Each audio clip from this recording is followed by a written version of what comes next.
All right, welcome back. This is what page S5 in your notebook looks like. So make sure you're in mod 5, which is close to the beginning of the workbook, and not mod 6. All right, so here we go. Well, the formula for the area of right triangles is, think about what we did here. We did the base times the height, and that's right, we divided by 2, okay? Because two triangles can split into a four-sided figure. 2 can fit into a four-sided figure. So we're gonna put base times height divided by 2. Okay, some of you might do times 1/2, it's the same thing.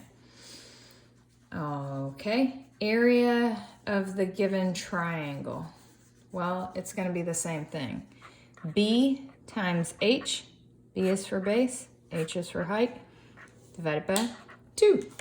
Okay, all right, now let's look at B, which is use the shape labeled with a Y to determine if the formula you discovered is correct.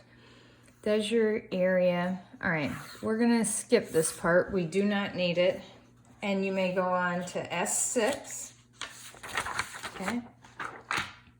All right, so this is really where the fun comes in, all right? Do not let the diagonal part fool you, but the base is the bottom, so how long is the bottom? So I'm gonna put the formula, base times height divided by 2. You got it, good. The base is 15 feet times the height. How tall is this? 8. Good, 8 feet.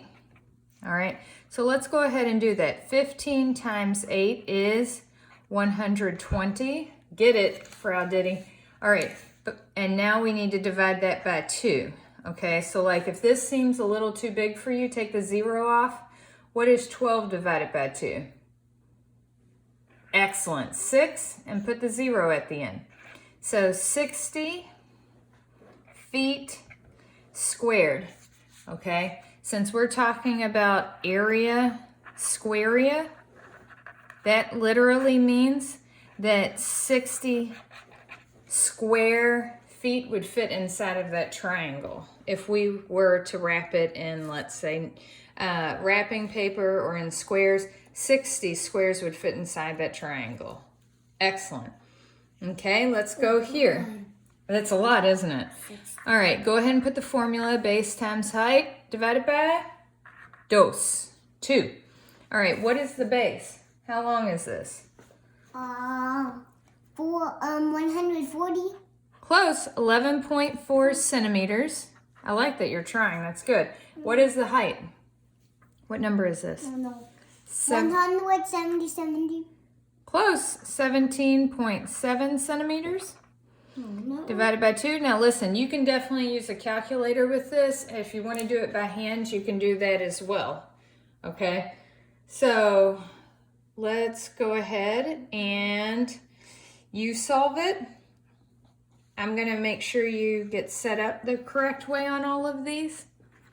So base times height divided by 2. Okay, so this triangle did a flippy poo. Okay, it's turned around, but here's the base. So like you need for the bottom to be sitting down. You could also turn the page if it makes more sense to you. So we're gonna do 6 times, how tall is this? 8. The whole reason why you would not choose 10 is this is the diagonal side. We are not interested in that. Don't let it fool you. And if it helps, cover it up. 8 divided by 2. Ooh, this could be easy to check. So 6 times 8 is 48. Divided by 2 is, get it, 24 inches squared. I'm so glad you remembered area, squarea. All right. Now this one could be a little bit tricky, but I know you've got this. Everybody put base times height divided by 2. All right, the base is 8 2/3 times 5 3/5. All right, I'm not gonna leave this one for you to do on your own because this looks like too much fun. I have to jump in. What 8 times 3 is 24 plus 2 26 thirds. I made it improper just so we can multiply across. You could also change this into a decimal if you wish. 5 times 5 is 25 plus 3. That's right, 28 fifths. Oh my goodness. Now this is going to be a really gigantic number. Okay? All right, so I'm going to leave you to multiply across, and I will definitely put the answer key on here. But don't forget to put meters, what? That's 27. meters squared. You're fun.